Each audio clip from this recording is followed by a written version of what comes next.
Hello everyone, welcome to my wife's kitchen. I am the substitute cook for today, and my wife is going to be teaching me how to make tuna casserole, homemade tuna noodle casserole. So the first thing that you're gonna want is go ahead and get your skillet. Okay. Nope. We have a bag of wide egg noodles boiling there, so probably about midway through those will be ready to drain. And he is going to start making our cream-based sauce. So the first thing that you're going to do is go ahead and get that on a medium heat. And then you're going to go ahead and put our cream cheese in, which is 1.5 packages of cream cheese. Also, if you can't find the regular brick cream cheese, you can also use cream cheese spread. And then you're going to take a little bit of the milk and put it in the pan as well to help that melt down. So we have 1.5 cups of milk measured out that Nathan's going to be adding in slowly as this cream cheese melts down, just to make sure that we're not burning it. So this point is pretty much just waiting for the cream cheese to melt down for us. So honey, you've had this a couple times. What do you think about this recipe? It's delicious. Do you think it's easy to make? I'm about to find out. Stop smoldering at the camera. I did, even though you can't actually tell by the form of it, I did try to cut up the cream cheese a little bit into cubes, just to make the melting process a little bit easier. So I should spread them out. We might want to turn up the heat just a bit. And you're probably going to want to check the noodles at this point to see if they are done. The egg noodles don't take very long to cook. Yeah. Okay, so turn that heat off and go ahead and strain them. And use safety first, kids. Use a mitten. Use mittens. Use mittens. Save lives. So we'll It's keep okay. we'll keep an eye on this. I'll get it. You're the camera person. I can do both. Nonsense. You just don't believe in me, do you? Just like Barney. Gotta believe in Barney, otherwise he'll disappear. Okay. Awkward silence. All right. All right, now if you want to go ahead and put those noodles back in the pot. Oh, yes.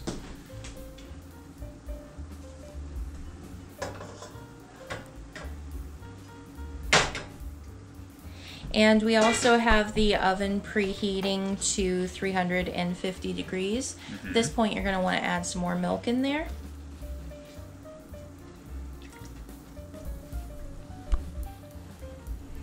To be honest, guys, this is the part that takes the longest out of everything that you're going to do. Once the noodles are done, it's just a matter of waiting for the cream cheese to melt down. And that's the part that takes the longest. Everything else is pretty straightforward and simple. So honey, what are our spices for this? So the spices we have today are pepper, salt, onion powder. That's actually it. Those ones are for the topping. Oh. Which, once you add just a little bit more milk in here, you can go ahead and show them how to make the topping. Excellent.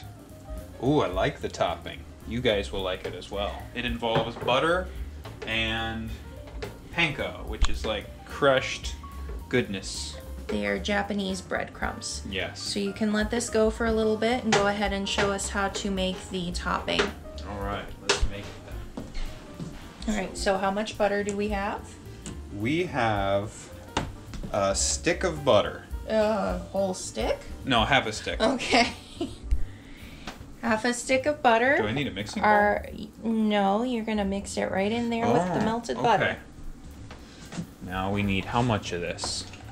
A cup. Oh. Oh, so I need a measuring cup. So that would be up here.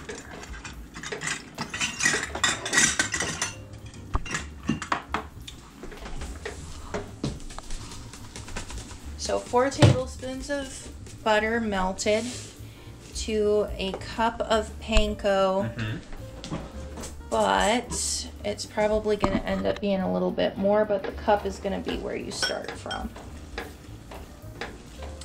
What are they looking for when they're mixing their panko in with the butter? So when you're mixing your panko, oops, too much panko. You want it to be wet looking, or like it change in color, I do believe. Not exactly. Okay, what are we looking for? So you're looking at the texture, not the color. You're just looking at the texture. You want it to be like that right there. Well, what he had was too moist. Too moist. Yep. So we need to just add all of it. It's too saturated with the butter. All right. Now what you're looking for when you're doing this is you want the breadcrumbs, you want them to be coated in the butter. You don't want there to be dry breadcrumbs, but you don't want them to be saturated with the butter. You don't want it to be... So we probably need to add more. You don't want it to be gloopy. Here, I'll get it. Just a little bit though.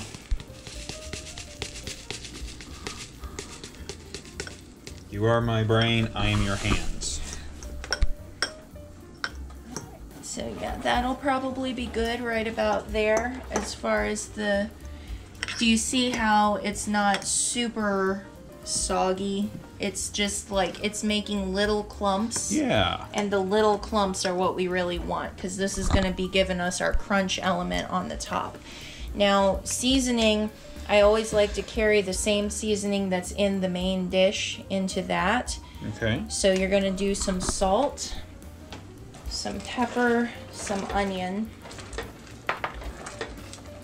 Daddy's working behind my back. I'm stirring his sauce over here. All that I've done to it is add the rest of the milk in there while the rest of my cream cheese lumps are melting down. Just add the seasoning and then stir after you've added all the seasoning. Ah.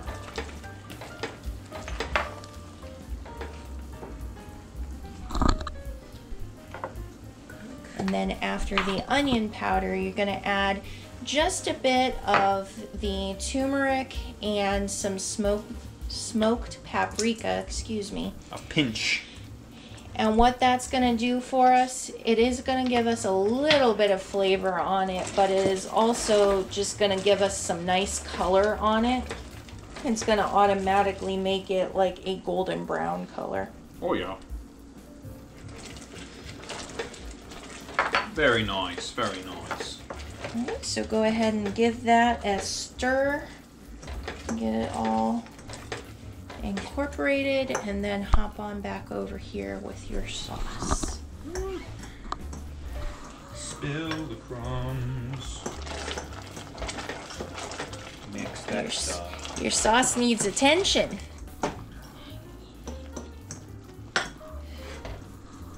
Okay, that should be good enough.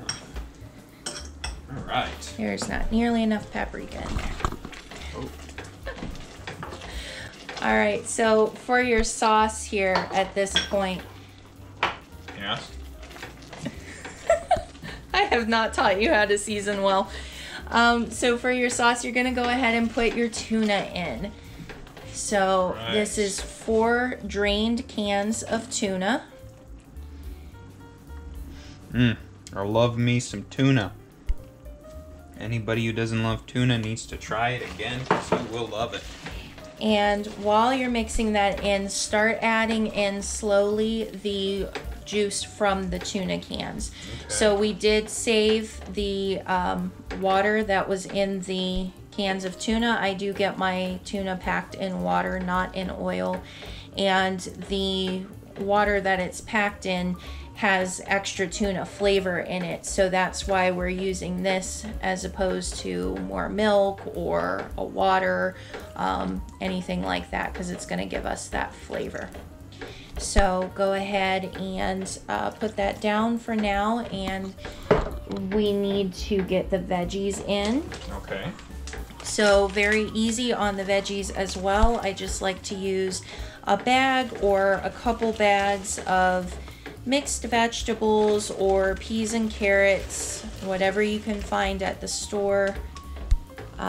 Just a lot easier than having like a fresh veggie in there, and it's more reminiscent of what you remember out of a tuna casserole. Oh yes, I loved frozen vegetables. They're so easy and delicious. And then if you want to go ahead and add in the rest of that tuna water. Okay. And then after that, what you're going to do is you're just going to go ahead and once it's all mixed in, you're going to start your seasoning process. All right. And while he's doing that, I'm going to go over here and put more paprika in this thing. Oh, I was trying to do the pinch technique.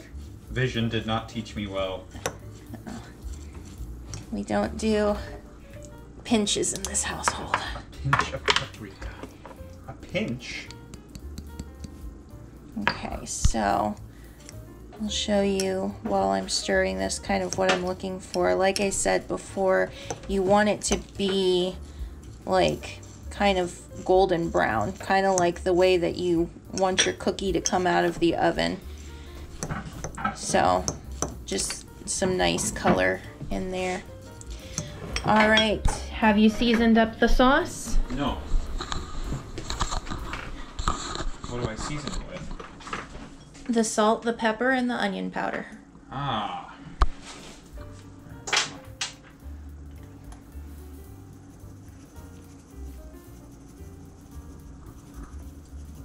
Enough? I don't know, you have to taste it. Oh, okay. Well, let me add in all the stuff, mix it up, and then I shall taste it. Because the last thing you want is to eat your food and it's too salty or it's too not salty. Because stuff has to be seasoned well. I have learned too well for me. But let's mix it up and see. Now you're gonna need a tasting spoon so that you can check it out. Now, remember what I normally do and put it in my hand first? That's a lot easier way to get the correct amount in there. Yeah, than shaking it like a crazy person. Well, yeah, because like the shakers, that's really what you use at a table. If you need to add a little bit of salt. For our dish, we need to add more than a little.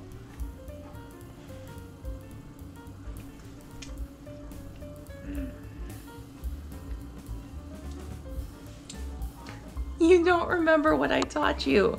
You're getting too much of it, honey. Oh, but I'm hungry. Okay, but you're tasting it. You're not eating it. No. Not enough? Not enough. Okay. Need more salt. It's also not hot enough. Yeah, it's cold. More salt. More pep.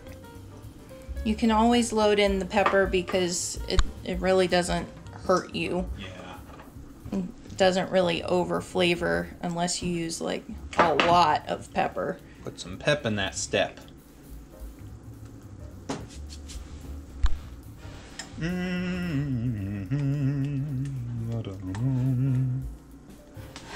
Is that even on? Yeah, it is.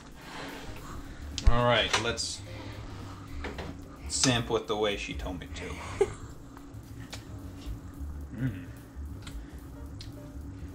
I keep thinking you're gonna give me one and you don't. You just taste it again. It's delicious. I've done well. Yeah, you almost did well. Here, take this. Okay. I'm gonna do some more salt. That's the biggest thing, is the flavor's not popping. So it's good, it's just not great.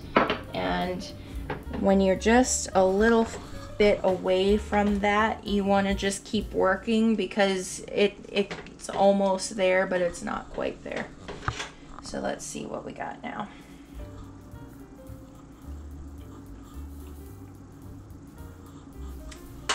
You're gonna add a little bit of garlic. This is the thing with sauce making that I feel like is just kind of hard to teach, because it's just all about tasting Excuse me. and learning what flavors it needs. And really, you can't do that without just getting in the kitchen yourself and getting yourself some experience. So that's the biggest thing that I can say, is just get yourself some experience, you know, playing around with flavors and seeing what you like. Aren't you gonna give me a taste? You didn't give me any. Oh. There you go. Mmm. Tastes good. I am going to add one thing that I don't normally add, and that's just a little bit of parsley. I think that'll go well with it, so just going to add a little bit of parsley in there. I like to keep the seasoning simple on this one though, because if you think about it, with like the traditional tuna helper version of this, there's not like a lot going on with it. It's very good, but there's not a lot of complexity with it. So I try to keep this recipe fairly simple, even though it doesn't really look like I've kept it simple. Huh. All right, so I'm gonna give you one more taste. You tell me what you think. I think it should be there now.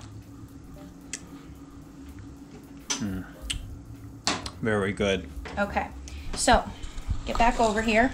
Okay. Now, you are going to put your noodles in your casserole dish. All right. This is why we oil stuff sometimes, because it sticks. And I was wondering if we should oil it, but I did not hear from Central Command, so I did not oil it. Well, I was hoping that the sauce would be ready early enough that we wouldn't have to oil it, because the sauce will stick better to it if it's not oiled.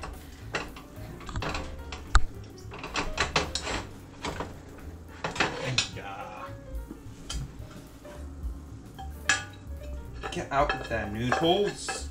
You're not permitted in this area. Okay, I guess we'll just let those noodles be. All right, now you're going to pour your sauce over and mix it through. All right, here comes the sauce. Ow, it's hot. Yeah, don't do that. Woo! The sauce balls. The balls of the sauce.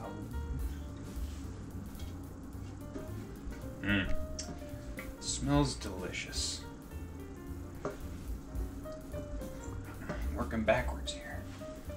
All right. So you just mix it in with the noodles, get it well coated. Oh yeah. And then once you've got all that in there, then you're gonna go ahead and put your panko topping on there. Pinky. You guys can also use, they do make wheat egg noodles like this, which we actually tried the last time that we did this, and I was pretty impressed. I felt like the taste wasn't really like noticeably different, so for the fact that it's better for you and healthier for you, I would totally do it again. And I actually would have gotten those for tonight, except that the store that I was at didn't have them, so I tried to be healthy and they just weren't helping me. Yeah. So what's the point? All right, so we've got our topping on there. Now we're gonna pop this in the oven just for a couple minutes, just to get that topping nice and crispy and get the sauce extra bubbly. So we will bring you guys back when that is ready. Welcome back to our kitchen, and it has been probably 10 minutes or more, and this has been in the oven, so we are ready to take it out now.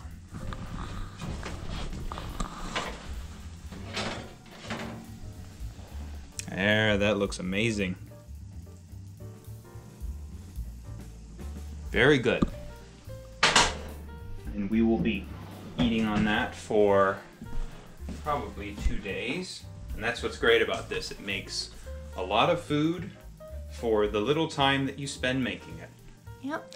So hope you guys enjoy. Like and comment if you do, and let us know if there's anything else you would like to see us make. Bye-bye.